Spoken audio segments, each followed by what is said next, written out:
So I want to talk today a little bit about goals. So so this is sort of how I thought, or how maybe I believe that my life would progress. You sort of grow up, you have a great experience, you go to college, you set some goals over time.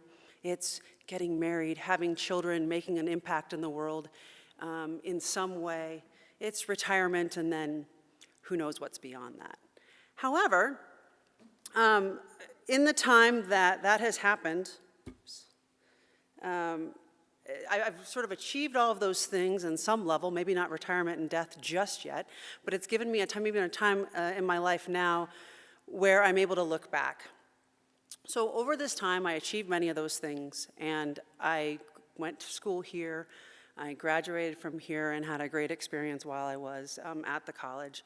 I briefly thought, oh gosh, my goal is going to be political campaigns. I went to go manage political campaigns, 2000 hit, and I said, I am completely and totally done with that.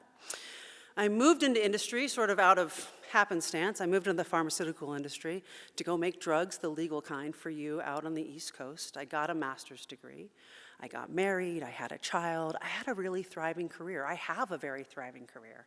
I was dedicated to giving back through work with the National MS Society, with work here at the College of Idaho and the Alumni Board and other nonprofits that I do. I still do a lot of work with those nonprofits and with my daughter's school. And over time, what I've sort of realized is that my goals have changed. Or maybe more importantly, my goals changed a whole lot until I hit 22, and then they sort of stalled. So when I was about 6, in the proverbial Native Americans and cowboys, I always wanted to be the Native American until my father told me that was not something I could grow up to be without having that background. I later said, oh, I want to be an opera singer. You do not want me ever to be an opera singer. That goal, out the window, but I had it for quite a while. It wasn't something I was going to do. At age 14, I knew I was smart. I got great grades. I was ambitious. What are you supposed to do with that? You're supposed to be a physician. So that's what I was supposed to do. I come to college, I realize I start interviewing lots of people who are physicians, and I realize that is absolutely not the lifestyle that I want to have. Next, my goal, 19, 20 years old, I am going into politics. I am going to be the President of the United States by 2024. As I mentioned, that whole working for somebody, running for office in rural North Carolina in 2000, and that was absolutely done. That was not what I wanted to do. So then later on, that was age 22 or so, I went into the pharmaceutical industry, and I had a really thriving career, and I still do to this day. And I said, you know what, my goals at that point is I want to work in the pharmaceutical industry. I want to have a very comfortable lifestyle financially. I want to be part of society and get invited to all the fun, fancy events, and this is what I want to do.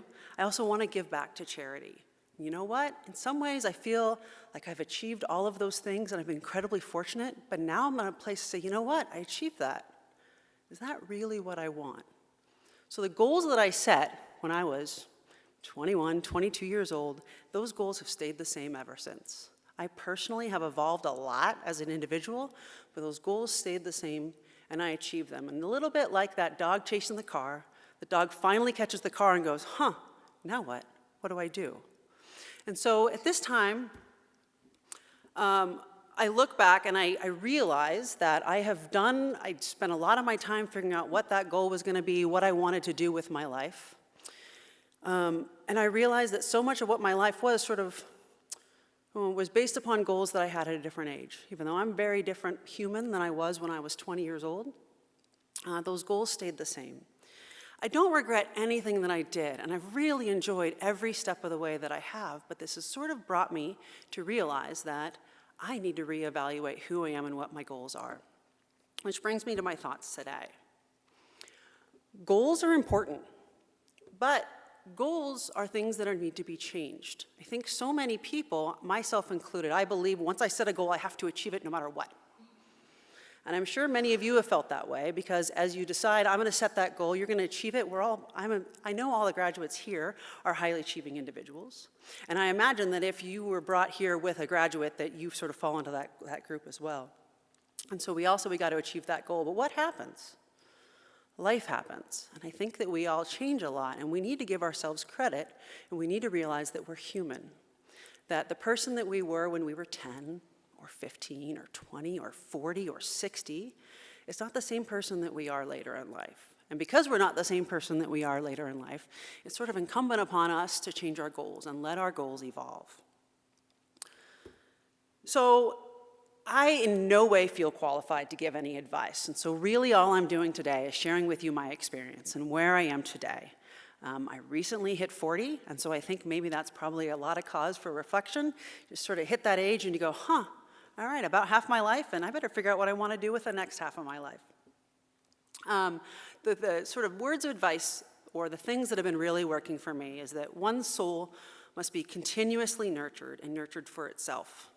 Too often, I think we all get pulled in so many different directions, and we end up with the best of intentions doing things for others, or doing things that we think for ourselves, but really grow legs of their own and are not things that nurture us and nurture our souls anymore. So I want to challenge each and every one of you, or maybe share with you that I've challenged myself to do things that nurture me and challenge me. And I work really hard to surround myself with people that challenge me every single day and make me a better person, and also challenge me to maybe think outside the box and think differently so that I do change my goals.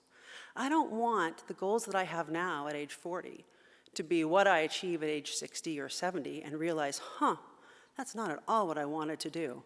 Life's pretty precious, and so I want to make sure that each and every day I'm making a very thoughtful and very purposeful choice into sort of the next path and what I'm going to do with the rest of my life. So I just want to challenge each and every one of you to continuously reevaluate your goals. Just because you've had it and you've held it for 10 years and you're still working on it, make sure that's what you want to do. Because I know I have taken this time to really reevaluate who I am and who I want to be in this world.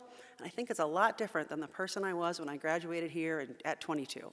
So thank you very much.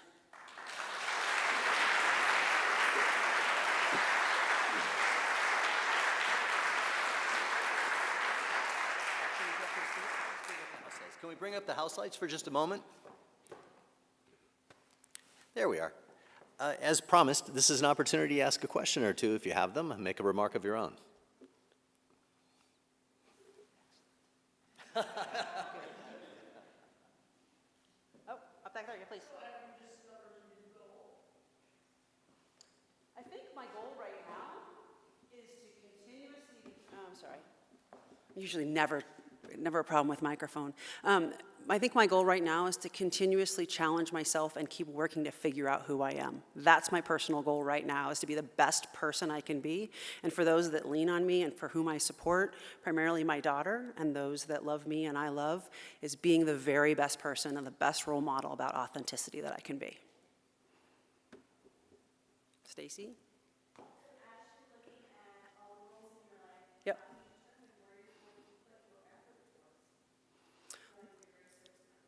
Lots and lots of therapy. I think it's really about what are the things, I guess one term I've learned a lot lately is around, instead of selfishly, it's self-carishly. So what are the things that I can do for myself that provide me self-care, but also are a way that I give back? One example, I've recently got involved with a new organization in the past year or two called Books to Prisoners. So prisoners from around the country write letters into this organization that is based in both Seattle and Portland, and they say, look, I am serving whatever prison term this is, and I don't have access to any books, because frankly, there aren't access to books in a lot of prisons and jails.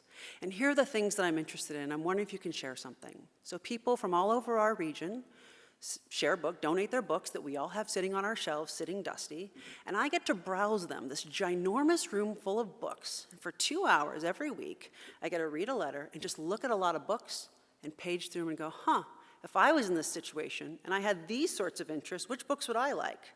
And so for me, it's about giving back because it's a service to people that need it, but it's also a real good time for me just to sit back and relax and enjoy and think about who I am in that phase.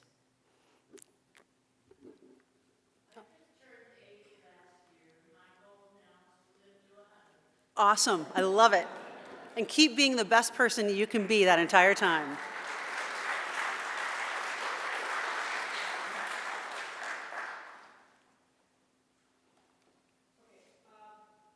You mentioned multiple sclerosis. Sure.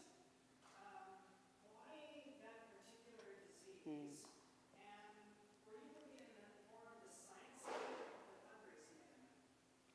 That's a good question. So my daughter's father has multiple sclerosis. He has now what's called secondary progressive MS. And even though he was a West Point grad, and flew Apache helicopters, he frankly can't really walk around the block anymore. And so to see, and through that organization, I have met so many amazing people whose lives have just been destroyed by this disease. And I want to give back. And I feel like it's underfunded federally and internationally, and if there's a way that I can do it. I think also personally, there's a lot of research that goes on in the Portland, Oregon area where I live, and so I know that the money that I raise goes to support the researchers that are there that are doing really amazing research to help find that more effective treatment, because for a lot of people, there isn't an effective treatment out there. Thank you.